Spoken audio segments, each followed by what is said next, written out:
କି ଦେଇ କରିବୁ ତୁମ ଆରାଧନା, ସବୁ ତ ଅଟଇ ତୁମ ସରଜନା। କି ଦେଇ କରିବୁ ତୁମ ଆରାଧନା, ସବୁ ତ ଅଟଇ ତୁମ ସରଜନା। ତୁମେ ମହିୟାନ ରାଜାଧିରାଜନ, ନାହିଁ ନାଇଁ ତୁଳନା ତୁମ। প্রিয় শ্রোতা বন্ধু, প্রভু শ্রীখ্ରୀষ্টଙ୍କ ମହିମାମୟ ନାମରେ ଆପଣଙ୍କୁ ଶୁଭେଚ୍ଛା। ପବିତ୍ର ବାଇବଲରେ ପିତରଙ୍କ ଦ୍ୱାରା ଲିଖିତ ପ୍ରଥମ ପତ୍ର ତାର ପ୍ରଥମ ଅଧ୍ୟାୟର 3-5 ପଦ ମଧ୍ୟରେ ଆମେ ଏହିପରି ପାଠ କରୁ।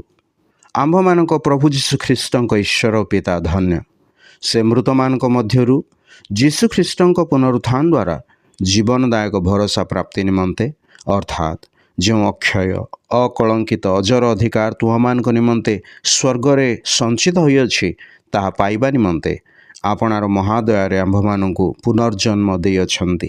ଯେଉଁ ପରିତ୍ରାଣ ଶେଷ କାଳରେ ପ୍ରକାଶିତ ହେବା ପାଇଁ ପ୍ରସ୍ତୁତ ହୋଇଅଛି, ସେଥିନିମନ୍ତେ ତୁମ୍ଭେମାନେ ଈଶ୍ୱରଙ୍କ ଶକ୍ତିରେ ବିଶ୍ୱାସ ଦ୍ୱାରା ସୁରକ୍ଷିତ ହେଉଅଛ। ପିତର ଏଠାରେ କହନ୍ତି ଯେ ଆମ୍ଭମାନଙ୍କୁ ଏକ ଜୀବନ୍ତ ଆଶା ଦେବା ନିମନ୍ତେ ପ୍ରଭୁ ଯୀଶୁଖ୍ରୀଷ୍ଟ ଏହି ଜଗତକୁ ଆସିଥିଲେ।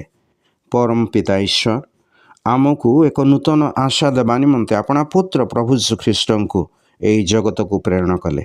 ପ୍ରଭୁ ଯୀଶୁଖ୍ରୀଷ୍ଟଙ୍କ ମୃତ୍ୟୁ ତଥା ତାହାଙ୍କ ପୁନରୁତ୍ଥାନ ଏହା ପ୍ରମାଣିତ କରେ ଯେ ପ୍ରତ୍ୟେକ ମନୁଷ୍ୟ ଏହି ଜୀବନ୍ତ ଆଶାର ଅଂଶ ହେବା ପାଇଁ ଈଶ୍ୱର ଇଚ୍ଛା କରନ୍ତି।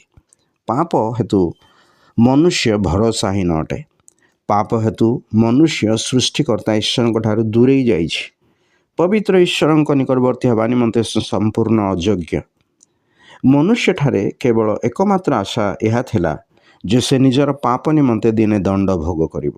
ମାତ୍ର ପ୍ରଭୁ ଯୀଶୁଖ୍ରୀଷ୍ଟଙ୍କ ମୃତ୍ୟୁ ଓ ମୃତମାନଙ୍କ ମଧ୍ୟରୁ ତାଙ୍କ ପୁନରୁତ୍ଥାନ ଦ୍ୱାରା ମନୁଷ୍ୟ ଏହି ଦଣ୍ଡରୁ ରକ୍ଷା ପାଇଯାଏ। ତଥାପି ଏହି ଜୀବନ୍ତ ଆଶା ପ୍ରାପ୍ତ ହୁଏ। ହଁ, ପ୍ରତ୍ୟେକ ମନୁଷ୍ୟ ନିମନ୍ତେ ପ୍ରଭୁ ଯୀଶୁଖ୍ରୀଷ୍ଟଙ୍କଠାରେ ଏକ ଧନ୍ୟ ଓ ଜୀବନ୍ତ ଭରସା ରହିଅଛି, ଯାହା ନୂତନ ଜନ୍ମ ଦ୍ୱାରା ସମ୍ଭବ। ଈଶ୍ୱରଙ୍କ ସଙ୍ଗତିକୁ ଫେରିବା ନିମନ୍ତେ, ଈଶ୍ୱରଙ୍କ ସହିତ ପୁନର୍ମିଳିତ ହେବା ନିମନ୍ତେ ଏକ ନୂତନ ଜନ୍ମ। ନୂତନ ଜନ୍ମ ଅର୍ଥାତ୍ ଜଣେ ନୂତନ ସନ୍ତାନ ହେବା, ଯାହା ପ୍ରଭୁ ଯୀଶୁଖ୍ରୀଷ୍ଟଙ୍କୁ ବିଶ୍ୱାସରେ ଗ୍ରହଣ କରିବା ଦ୍ୱାରା ହୋଇଥାଏ।